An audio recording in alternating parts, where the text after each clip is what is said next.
नमस्कार प्यारे बच्चों, स्वागत है आप सभी का आपके अपने YouTube चैनल समाटशाला में, जहां हम सब मिलकर बनाते हैं पढ़ाई को और भी आसान और मजेदार। आज का जो हमारा टॉपिक है वो है क्लास फोर्थ की ईवीएस की बुक का लेसन नंबर 7, जिसका नाम है खिड़की से।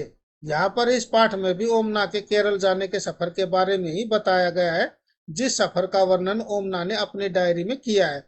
प्रवेश अध्ययन के पिछले अध्याय में हमने पढ़ा कि ओमना का परिवार अहमदाबाद रेलवे स्टेशन से ट्रेन में बैठकर केरल के लिए अपनी यात्रा आरंभ करता है। इस अध्याय में भी हम ओमना की केरल यात्रा की आगे की कहानी जानेंगे। ओमना ट्रेन के अपने इस सफर के बारे में अपनी डायरी में आगे लिखती है। 17 मई, समय सुबह के 7:30। ओमना यहाँ पर लिखती है, अब सुबह हो गई है। मैं कल रात बहुत जल्दी सो गई थी। बाहर इतना अंधेरा था कि कुछ भी दिखाई नहीं दे रहा था। आज सुबह जब ट्रेन रुकी तो मेरी आंखें खुली। बाहर प्लेटफार्म पर लगे बोर्ड पर लिखा था मडगांव। अप्पा ने बताया कि अब हम गोवा राज्य में हैं। हमने स्टेशन पर उतरकर चाय पी और अपनी पानी की बोतलें भी भर ली। ट्रेन फिर से चल पड़ी। बाहर का नजारा देखने लायक है। चारों तरफ हरियाली है। मैदानों की लाल मिट्टी में उगे छोटे छोटे पौधे और पेड़ों से ढकी पहाड़ियां बहुत ही सुंदर लग रही हैं। कभी कभी छोटे तालाब दिखाई पड़ते हैं। बहुत दूर पहाड़ियों के बीच पानी दिखाई दे रहा है। मुझे पता नहीं कि वहां नदी है या समुद्र। हवा ठंडी है, अहमदाबाद की तरह गर्म नहीं। ट्रेन अभी अभी एक रेलवे फाटक से गुजरी। दोनों तरफ फाटक के पार बसों, कारों, ट्रकों, साइकिल, स्कूटर, रिक्शा, बैलगाड़ी, तांगे में बैठे लोग ट्रेन के गुजरने का इंतजार करते दिखाई दिए। कुछ लोग तो अपनी गाड़ियों के इंजन बंद भी नहीं करते। रेलवे फाटक पर कितना धुआं और कितना ज्यादा शोर था। मैंने देखा कि कुछ लोग बंद रेलवे फाटक को नीचे से झुककर भी पार कर रहे थे। कितना खतरनाक है ये है। कभी कभी हमारी ट्रेन दूसरी ट्रेन के बिल्कुल पास से गुजरती है। मैंने और उन्नी ने डिब्बे गिनने की कई बार कोशिश की, पर दोनों ही ट्रेन इतनी तेज चल रही थी कि हमारी गिनती कभी भी मेल नहीं खाई, गड़बड़ ही हुई। यहाँ पर ओमना कहती है कि आज सुबह जब ट्रेन रुकी तो मेरी आंखें खुली। मैंने प्लेटफार्म के बाहर झांक कर देखा तो बोर्ड पर मडगांव लिखा हुआ था। मेरे अप्पा ने बताया कि अब हम गोवा राज्य में हैं। हमने स्टेशन पर उतरकर चाय पी और अपनी पानी की बोतलें भी भरी। ट्रेन फिर से चल पड़ी। आज सुबह बाहर का नजारा देखने लायक था। कहीं कहीं तो लाल मिट्टी में छोटे छोटे पेड़ पौधे उगे हुए दिखाई दे रहे थे, तो कहीं हरे भरे पेड़ पौधों से ढकी हुई पहाड़ियां बहुत सुंदर लग रही थी। बहुत दूर पहाड़ियों के बीच से गिरता हुआ पानी भी बहुत सुंदर दिखाई दे रहा था। अभी ट्रेन एक रेलवे फाटक के पास से गुजरी है।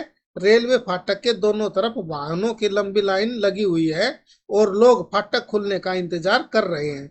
तभी मैंने देखा कि कुछ लोग रेलवे फाटक को नीचे से झुककर पार करने की कोशिश कर रहे हैं, जो कि बहुत खतरनाक है।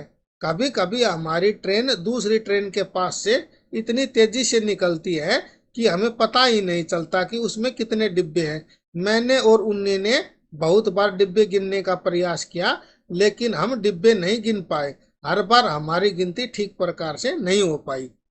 अब यहाँ पर पूछा गया है कि ओमना ने पहले और दूसरे दिन खिड़की से बाहर जो नजारा देखा उसमें क्या अंतर है। यहाँ पर पूछा गया है बच्चों, अपनी ट्रेन यात्रा के दौरान ओमना ने पहले और दूसरे दिन खिड़की से बाहर जो नजारा देखा है उसमें क्या अंतर है, इसके बारे में यहाँ पर लिखना है। इसके आंसर में हम लिख देंगे, पहले दिन ओमना ने खिड़की से बाहर सूखे तथा भूरे खेतों को देखा, परंतु दूसरे दिन ओमना ने खिड़की से हरे भरे लाल मिट्टी वाले खेत, पेड़, पहाड़ी तथा पहाड़ियों के बीच से गिरते पानी को देखा। अब यहाँ पर पूछा गया है, ओमना ने रेलवे फाटक के दोनों तरफ कौन कौन से वाहन देखे जो पेट्रोल या डीजल से चलते होंगे। इसके आंसर में हम लिखेंगे, ओमना ने रेलवे फाटक पर बस, ट्रक, स्कूटर, कार आदि वाहन देखे जो पेट्रोल या डीजल से चलते होंगे। अब आगे पूछा गया है, इन वाहनों से शोर और धुआं क्यों हो रहा था। जो वाहन रेलवे फाटक पर खड़े थे उन वाहनों से शोर और धुआं क्यों निकल रहा था भाई।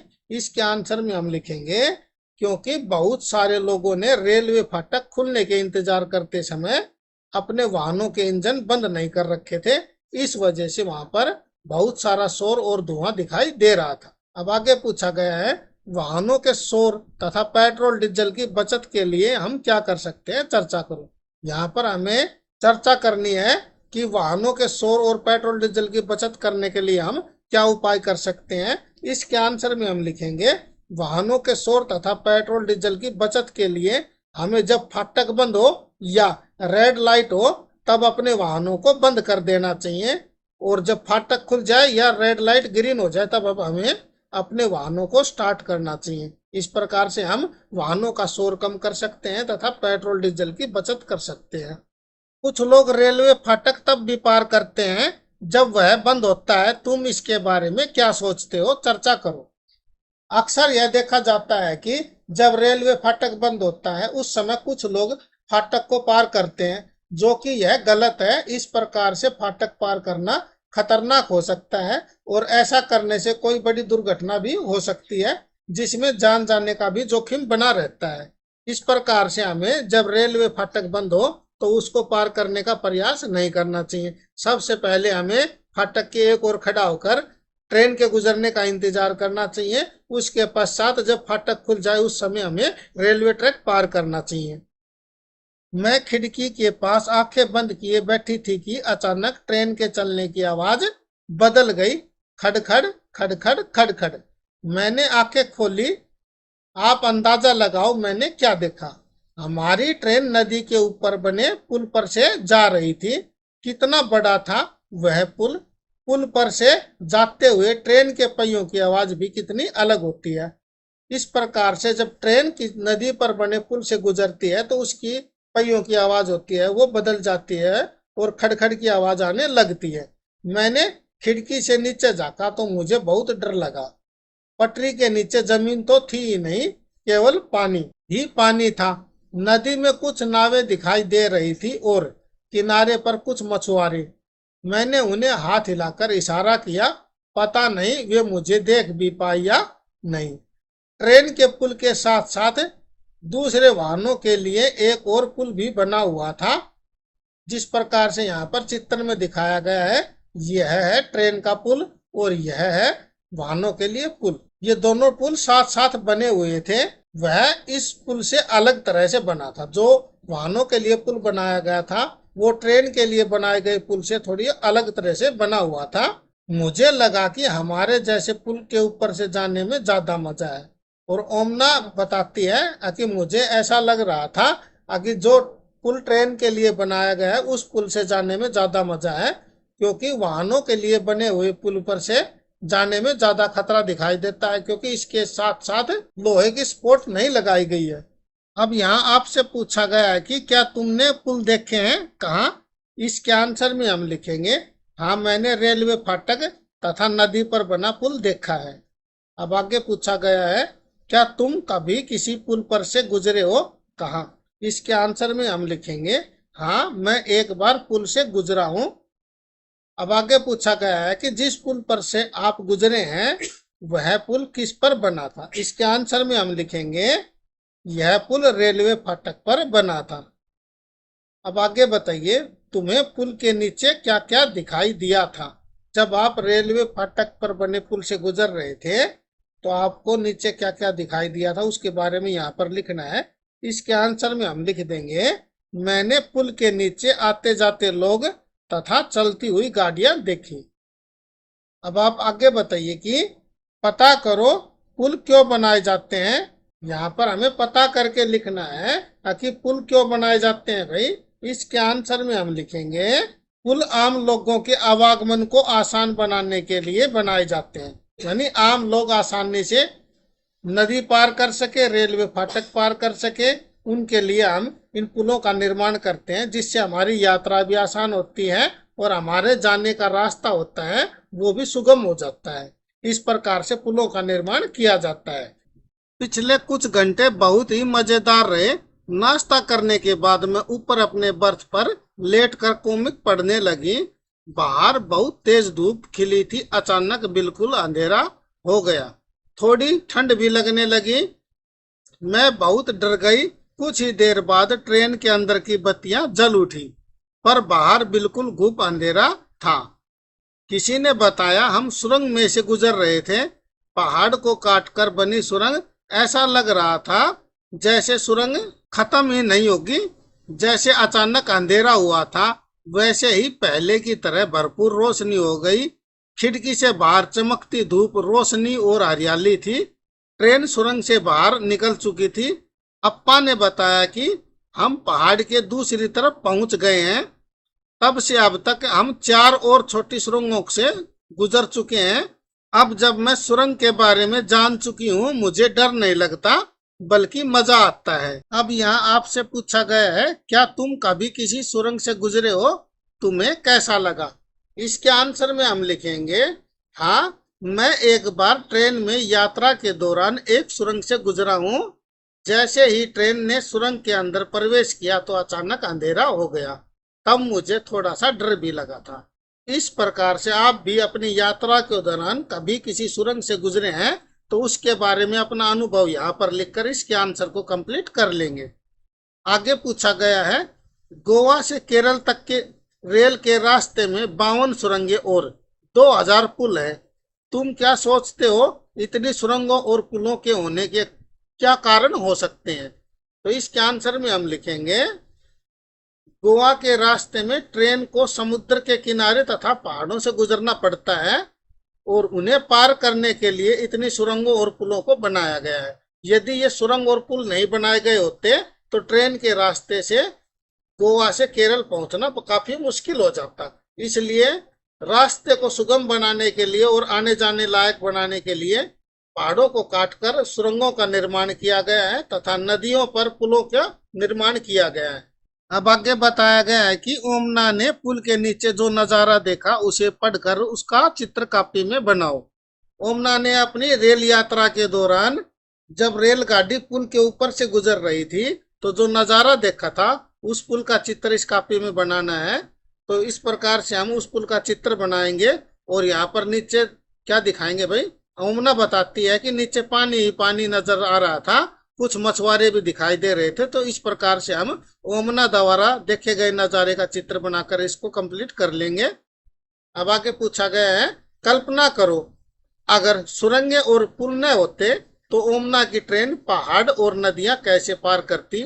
यहाँ पर हमें बताना है कि यदि पुल और सुरंग नहीं होती तो ओमना की ट्रेन पहाड़ों को और नदियों को कैसे पार करती। इसके आंसर में हम लिखेंगे अगर सुरंगें और पुल न होते तो ओमना की ट्रेन पहाड़ और नदियां पार नहीं कर पाती, क्योंकि बिना सुरंगों के और बिना पुल के पहाड़ों को और नदियों को पार करना असंभव है। इसलिए यदि सुरंग और पुल न होते तो ओमना की ट्रेन कभी भी पहाड़ और नदियां पार नहीं कर सकती थी। अब आगे ओमना लिखती है कि अब दोपहर हो गई है, हमने उडुपी स्टेशन से जो गर्मा गर्म इडली वड़ा खरीदा था उसे खाया। वहां से हमने केले भी खरीद लिए थे, वे थे तो बहुत छोटे छोटे पर थे बहुत स्वादिष्ट। बाहर का नजारा फिर बदल गया है, अब हम हरे हरे खेत और बहुत सारे नारियल के पेड़ देख पा रहे हैं। अम्मा ने बताया कि यहाँ चावल की खेती होती है। बाहर सब कुछ अलग दिखाई दे रहा है, यहाँ के गांव और यहाँ बने घर। जानती हो यहाँ के लोगों का पहनावा भी अहमदाबाद के लोगों से अलग है। ज्यादातर लोग सफेद या क्रीम रंग की सूती धोती और साड़ियां पहने हैं। अहमदाबाद से हमारे साथ चले बहुत से लोग बीच के स्टेशन पर उतर गए, कुछ और लोग चढ़े भी हैं। शाम 6 बजे तक कोझिकोड पहुंचेंगे, सुनील का परिवार वहां उतर जाएगा। हमने एक दूसरे का पता ले लिया है और अहमदाबाद में मिलने की योजना भी बनाई है। तुम्हें भी सुनील और एन से मिलकर अच्छा लगेगा। यहाँ पर ओमना बता रही है कि शाम के 6 बजे तक यह ट्रेन कोझिकोड पहुंच जाएगी, जहां पर ओमना के साथ सफर कर रहा सुनील का परिवार उतर जाएगा। और ओमना ने सुनील का पता भी ले लिया है और अपना पता सुनील को दे दिया है। अब सभी ने मिलकर अहमदाबाद में मिलने की योजना बनाई है। जब ये वापस आएंगे तो ये अहमदाबाद मिलेंगे। अब आगे पूछा गया है तुम घर में कौन सी भाषा बोलते हो। यहाँ पर आपके घर में बोले जाने वाली भाषा के बारे में लिखना है। इसके आंसर में हम लिखेंगे हमारे घर में हिंदी बोली जाती है। गुजरात से केरल पहुंचने तक ट्रेन हमारे देश के किन किन राज्यों से गुजरी, पता करो और सूची कॉपी में बनाओ।